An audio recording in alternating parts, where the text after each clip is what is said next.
ಯಾರು ಇನ್ನಾಗಬಹುದು ಅಂತ ನೋಡ್ತಾ ಇದ್ರಿ. ಇಲ್ಲಿ ಸಂಪುಟ ವಿಸ್ತರಣೆ ಮಾತ್ರ ಅಲ್ಲ, ಪುನರ್ರಚನೆನೂ ಕೂಡ ಆಗಬಹುದು ಅಂತ ಹೇಳ್ತಾ ಇದ್ದೆ. ಸೊ ಹೀಗಾಗಿ ಯಾವ ಹಾಲಿ ಸಚಿವರಿಗೆ ಕೋಕ್ ನೀಡುವಂತ ಸಾಧ್ಯತೆ ಇದೆ ಅನ್ನುವಂತ ಪ್ರಶ್ನೆ ಕೂಡ ಇದೆ. ಹಾಲಿ ಮಂತ್ರಿಗಳಿಗೆ ಕೋಕ್ ಕೊಡ್ಲಿಕ್ಕೆ ಸೂಚನೆಯನ್ನ ನೀಡಲಾಗಿದೆಯಾ ಅನ್ನೋದನ್ನ ಕಾದ್ ನೋಡ್ಬೇಕು. ಅದು ಸಂಪುಟ ವಿಸ್ತರಣೆನೋ ಪುನರ್ರಚನೆನೋ ಅನ್ನುವಂತ ಪಟ್ಟಿ ಫೈನಲ್ ಆದಂತ ಸಂದರ್ಭದಲ್ಲಿ ಗೊತ್ತಾಗುತ್ತೆ. ಆದ್ರೆ ಇಲ್ಲಿ ಯಾರು ಹೋಗ್ಬೋದು ಸಚಿವ ಸ್ಥಾನದಿಂದ, ಯಾರಿಗೆ ಕೋಕ್ ಕೊಡ್ಬೋದು ಅಂತ ನೋಡೋದಾದ್ರೆ ಸೇಫ್ ಅಂದ್ಕೊಂಡಿದ್ದಂತ ಮಂತ್ರಿಗಳೇ ಔಟ್ ಆಗುವಂತ ಸಾಧ್ಯತೆ ಇದೆ. ಅದ್ರ ಬಗ್ಗೆ ಮಾಹಿತಿ ನಿಮ್ಮ ಮುಂದೆ ಇಡ್ತಾ ಇದೀವಿ. ಸಂಪುಟದಿಂದ 3 ಸಚಿವರು ಔಟ್ ಆಗುವಂತ ಸಾಧ್ಯತೆ ಇರುವಂತದ್ದು. ಆ 3 ಸಚಿವರು ಯಾರು, ಹಾಗಾದ್ರೆ ಇವರಿಗೆ ಕೋಕ್ ಯಾಕೆ ಅನ್ನೋದ್ರ ಬಗ್ಗೆ ಕಂಪ್ಲೀಟ್ ಆದಂತ ಡೀಟೇಲ್ಸ್ ನಿಮ್ಮ ಮುಂದೆ. ಅದು ಮೇನ್ ಆಗಿ ಅಬಕಾರಿ ಸಚಿವ ನಾಗೇಶ್ಗೆ ಕೋಕ್ ಕೊಡುವಂತ ಸಾಧ್ಯತೆ ಇದೆ.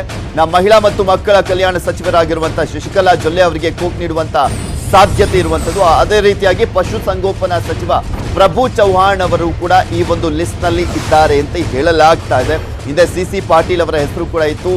ಕೋಟಾ ಶ್ರೀನಿವಾಸ್ ಪೂಜಾರಿ ಅವರ ಹೆಸರು ಕೂಡ ಇದೆ ಅಂತ ಹೇಳಲಾಗ್ತಾ ಇರುವಂತದ್ದು. ಬಟ್ ಸುಮಾರು 5 ಜನನ್ನ ಕೈ ಬಿಡುವಂತ ಸಾಧ್ಯತೆ ಎಷ್ಟು ಮಟ್ಟಿಗಿದೆಯೋ ಗೊತ್ತಿಲ್ಲ. ಬಟ್ ಮಿನಿಮಮ್ ಅಂದ್ರೂ 3 ಜನನ್ನಂತೂ ಕೈ ಬಿಟ್ಟೇ ಬಿಡ್ತಾರೆ, ಅಂದ್ರೆ ಕೋಕ್ ಕೊಡ್ತಾರೆ ಅಂತ ಹೇಳಲಾಗ್ತಾ ಇದೆ. ಸಚಿವ ಸ್ಥಾನ ಉಳಿಸಿಕೊಳ್ಳಿಕ್ಕೆ ಇವರೆಲ್ಲರೂ ಕೂಡ ಭಾರಿ ಸರ್ಕಸ್ ಅಂತೂ ಮಾಡ್ತಾನೆ ಇದ್ದಾರೆ.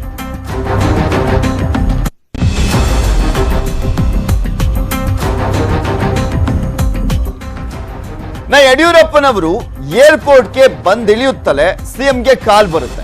ಹೈಕಮಾಂಡ್ ನಿಂದ ದಿಢೀರಾಗಿ ಒಂದು ಫೋನ್ ಕಾಲ್ ಬರುತ್ತೆ.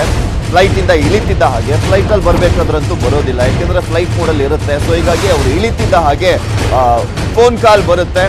ದಿಢೀರಂತ ಫೋನ್ ಕಾಲ್ ಬಂದಿದ್ದಂತ ಹಿನ್ನೆಲೆಯಲ್ಲಿ ಯಡಿಯೂರಪ್ಪನವರು ಆ ಕಾರೊಳಗೆ ಯಾರ್ಯಾರಿದ್ರು ಎಲ್ಲರನ್ನೂ ಕೂಡ ಇಳಿಸ್ಬಿಟ್ಟು ಅಲ್ಲೇ ಅವರೊಬ್ಬರೇ ಮಾತನಾಡ್ತಾರೆ. ಯಾಕೆಂದ್ರೆ ಹೈಕಮಾಂಡ್ ಕಾಲ್ ಆಗಿದ್ದಂತ ಹಿನ್ನೆಲೆಯಲ್ಲಿ ಕಾರಲ್ಲಿ ಸಿಎಂ ಒಬ್ಬರೇ ಕುಳಿತುಕೊಂಡು ಮಾತುಕತೆಯನ್ನ ಮಾಡ್ತಾರೆ. ದೆಹಲಿ ನಾಯಕರ ಜೊತೆ ಸಂಪುಟದ ಚರ್ಚೆಯನ್ನ ಮಾಡುವಂಥದ್ದು. ಮೋಸ್ಟ್ ಪ್ರಾಬಬ್ಲಿ ಆ ಕಾರೊಳಗೆ ವಿಜೇಂದ್ರ ಅವರು ಕೂತಿರ್ಬೋದು, ಯಾಕೆಂದ್ರೆ ಅವ್ರ ಜೊತೆಲ್ಲೇ ಹೋಗಿದ್ದಂಥವ್ರು ಅವರ ಪುತ್ರ. ಸೊ ಹೀಗಾಗಿ ಅವರಿಂದ ಏನು ಮುಚ್ಚಿಡುವಂಥದ್ದು ಏನಿರೋದಿಲ್ಲ.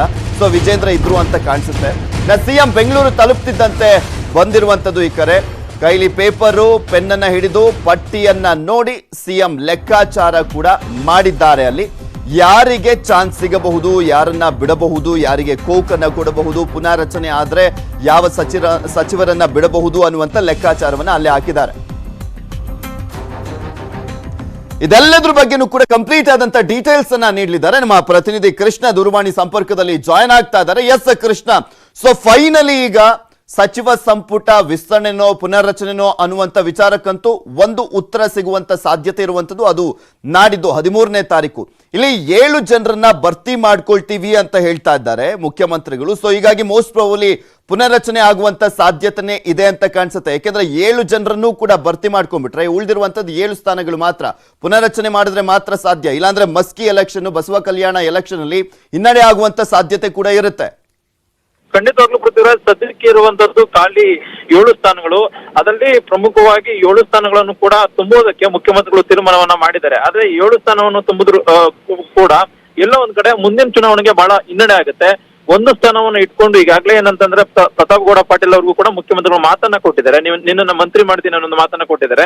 ಜೊತೆಗೆ ಮುಂದಿನ ಎಲೆಕ್ಷನ್ ಸಂದರ್ಭದಲ್ಲೂ ಕೂಡ ಇದೇ ವಿಚಾರವನ್ನು ಇಟ್ಕೊಂಡು ಎಲೆಕ್ಷನ್ಗೆ ಹೋಗ್ಬೇಕಾಗತ್ತೆ. ಅಂದ್ರೆ ಮಂತ್ರಿ ಮಾಡ್ತೀನಿ, ಈ ಸರಿ ಅಭ್ಯರ್ಥಿನ ಗೆಲ್ಸ್ಕೊಡಿ ಅನ್ನೋ ಮಾತನ್ನ ಮುಖ್ಯಮಂತ್ರಿ ಹೇಳಿದ್ದಾರೆ. ಹೀಗಾಗಿ ಆ ಒಂದು ಮಾತನ್ನ ಅಲ್ಲಿ ಹೇಳೋಕ್ ಮುಂಚೆ ಪ್ರಮುಖವಾಗಿ ಈಗ 7 ಸ್ಥಾನವನ್ನ ತುಂಬಿಟ್ರೆ ಅವ್ರಿಗೆ ಈಗ ಯಾವುದೇ ರೀತಿಯಾದಂತ ಫಿಲ್ ಆಗಿರೋದ್ರಿಂದಾಗಿ ಅವ್ರಿಗೆ ಯಾವುದೇ ರೀತಿಯ ಕೊಡೋಕ್ಕಾಗೋದಿಲ್ಲ. ಹೀಗಾಗಿ ಮುಖ್ಯಮಂತ್ರಿಗಳು ಈಗ 7 ಸ್ಥಾನವನ್ನ ತುಂಬೋದ್ರಿಂದಾಗಿ ಅವ್ರಿಗೆ ಪ್ರತಾಪ್ ಗೌಡ ಪಾಟೀಲ್ ಅವ್ರಿಗೂ ಕೂಡ ಮುಂದಿನ ದಿನಗಳಲ್ಲಿ ಕಷ್ಟ ಆಗ್ಬೋದು. ಸದ್ಯಕ್ಕೆ ಮುಖ್ಯಮಂತ್ರಿಗಳು ಸಂಪುಟ ಪುನರ್ರಚನೆ ಬದಲು ವಿಸ್ತರಣೆ ಮಾಡೋದಕ್ಕೆ ತೀರ್ಮಾನವನ್ನ ಮಾಡಿದ್ದಾರೆ. ಪ್ರಮುಖವಾಗಿ ಏನಂತಂದ್ರೆ ಈಗಿರ್ತಕ್ಕಂಥದ್ದು ಏನು ಮೂಲ 3 ಆಗಿರ್ಬೋದು, ಮತ್ತೆ ವಲಸಿಗರು 3 ಜನನ್ನ ಸೇರಿಸ್ಕೊಳ್ಬೇಕು ಅನ್ನೋದು ಕೂಡ ಮುಖ್ಯಮಂತ್ರಿಗಳು ಚಿಂತನೆಯನ್ನ ಮಾಡಿದ್ದಾರೆ. ಜೊತೆಗೆ ಈಗಾಗಲೇ ಸಚಿವ ಸ್ಥಾನದ ಆಕಾಂಕ್ಷಿಗಳು ಕೂಡ ಬೆಳಗ್ಗೆ ಮುಖ್ಯಮಂತ್ರಿಗಳನ್ನು ಕೂಡ ಭೇಟಿ ಮಾಡಿ ಕೆಲವರು ಒತ್ತಡ ಹಾಕುವಂತ ಒಂದು ಕೆಲಸವನ್ನ ಮಾಡಿದ್ದಾರೆ. ಯಾರ್ಯಾರು ಅಂದ್ರೆ ಹೈಕಮಾಂಡ್ ಏನ್ ಸಂದೇಶ ಬಂತು ಅನ್ನೋ ಒಂದು ಮಾಹಿತಿಯನ್ನು ಕೂಡ ತಿಳ್ಕೊತಾ ಇರುವಂತದ್ದು. ಒಟ್ಟಾರೆಯಾಗಿ 13ನೇ ತಾರೀಕಿನ ಮುಖ್ಯಮಂತ್ರಿಗಳು ಸಂಪುಟ ವಿಸ್ತರಣೆಗೆ ಮುಂದಾಗಿದ್ದಾರೆ. ಸದ್ಯಕ್ಕೆ 7 ಸ್ಥಾನಗಳನ್ನು ತುಂಬೋದ್ರ ಮೂಲಕವಾಗಿ ಸದ್ಯಕ್ಕೆ ಯಾರ ಆಕಾಂಕ್ಷಿಗಳಿದ್ರೆ ಅವ್ರಿಗೆ ಸಮಾಧಾನ ಮಾಡುವಂತ ಕೆಲಸವನ್ನ ಮುಂದಾಗಿರುವಂತದ್ದು. Prithviraj, okay, thank you Krishna ನಿಮ್ಮೆಲ್ಲ ಡೀಟೇಲ್ಸ್ಗಾಗಿ. ಸಿಎಂ ಭರವಸೆ ಕೊಟ್ಟಿರುವಂತೆ ಬೇರೆ ಪಕ್ಷದಿಂದ ಬಂದವರಿಗೆ ಸಚಿವ ಸ್ಥಾನ ಕೊಡ್ತಾರೆ ಅಂತ ಈಶ್ವರಪ್ಪನವ್ರು ಹೇಳಿದ್ದಾರೆ. ಈಶ್ವರಪ್ಪನವ್ರು ಮೊದಲಿಂದಲೂ ಕೂಡ ಇದನ್ನ ಹೇಳ್ಕೊಂಡ್ ಬರ್ತಾ ಇದ್ದಾರೆ. ಯಾಕೆಂದ್ರೆ ಅವರ ಋಣ ನಮ್ಮ ಮೇಲಿದೆ, ಈ ಸರ್ಕಾರ ಬರ್ಲಿಕ್ಕೆ ಕಾರಣ ಅವರು, ಸೊ ಆ ಋಣವನ್ನ ತೀರಿಸಬೇಕಾಗಿದೆ ಅಂತ ಹೇಳ್ತಾನೆ ಇದ್ರು. ಮತ್ತೊಮ್ಮೆ ಪುನರುಚ್ಚರಿಸಿದ್ದಾರೆ ಈಶ್ವರಪ್ಪನವರು. ಮೂಲ ಬಿಜೆಪಿಗರನ್ನ ಕಡೆಗಣಿಸುವಂತ ಪ್ರಶ್ನೆನೇ ಇಲ್ಲ ಅಂತ ಡಿ.ವಿ. ಸದಾನಂದ ಗೌಡ ಕೂಡ ಹೇಳಿದ್ದಾರೆ. ಚುನಾಯಿತ MLAಗಳು ಸ್ವಾಭಾವಿಕವಾಗಿ ಗೆದ್ದ ನಂತರ ಅವರು ಮಂತ್ರಿಗಳಾಗಬೇಕು ಅಂತ ಅಪೇಕ್ಷೆ ಪಡೋದೇನು ತಪ್ಪಲ್ಲ. ಇವತ್ತು ನಮ್ಮ ರಾಜ್ಯದ ಮುಖ್ಯಮಂತ್ರಿಯವರಿಗೆ ಕೇಂದ್ರದ ನಾಯಕರು ಅನುಮತಿ ಕೊಟ್ಟಿದ್ದಾರೆ. ಸುಮಾರು 13ನೇ ತಾರೀಕು ಅವರು ಪ್ರಮಾಣ ವಚನ ಸ್ವೀಕಾರ ಮಾಡಬಹುದು ಅನ್ನೋಂಥ ಅಂಶಗಳು ಈಗಾಗಲೇ ಬಹಿರಂಗ ಆಗಿದೆ. ಯಾರ್ಯಾರಿಗೆ ಮಂತ್ರಿಗಳು ಮಾಡ್ತಾರೆ, ಮಂತ್ರಿಗಳು ಮಾಡಿದ ನಂತರ ಉಳಿದವರೆಲ್ಲರೂ ಸಹಕಾರ ಕೊಟ್ಟೇ ಕೊಡ್ತಾರೆ. ಅಪೇಕ್ಷಿತರು ಸ್ವಾಭಾವಿಕವಾಗಿ ಜಾಸ್ತಿ, ಅದ್ರಾಗೇನು ಅನುಮಾನ ಇಲ್ಲ. ನಮ್ಮ ಮುಖ್ಯಮಂತ್ರಿಗಳು ಏನು ವಾಗ್ದಾನ ಕೊಟ್ಟಿದ್ರು ಅದ್ರ ಪ್ರಕಾರ ಅಷ್ಟು ಜನಕ್ಕೂ ಮಂತ್ರಿ ಮಾಡಲೇಬೇಕಿತ್ತು, ಮಂತ್ರಿ ಮಾಡಿದ್ದಾರೆ. ಉಳಿದಂಥ ಮಂತ್ರಿ ಸ್ಥಾನಗಳಲ್ಲೇ ಉಳಿದವರೆಲ್ಲರೂ ಕೂಡ ಅಡ್ಜಸ್ಟ್ ಆಗ್ತಾ ಇದೆ. ಹಾಗಾಗಿ ಅಪೇಕ್ಷೆ ಪಡ್ತಿರೋದು ತಪ್ಪಲ್ಲ. ಆದರೆ ಯಾರಿಗೆ ಮಂತ್ರಿ ಸ್ಥಾನವನ್ನು ಮಾಡ್ತಾರೆ ಮುಖ್ಯಮಂತ್ರಿಗಳು, ಉಳಿದವರು ಸಹಕಾರ ಕೊಡಲೇಬೇಕು, ಕೊಡ್ತಾರೆ. ಮತ್ತಷ್ಟು ಸುದ್ದಿಗಳನ್ನ ನಿಮ್ಮ ಮುಂದೆ ಇಡ್ತಾ ಹೋಗ್ತೀನಿ. ಆದರೆ ಅದಕ್ಕೂ ಮುಂಚೆ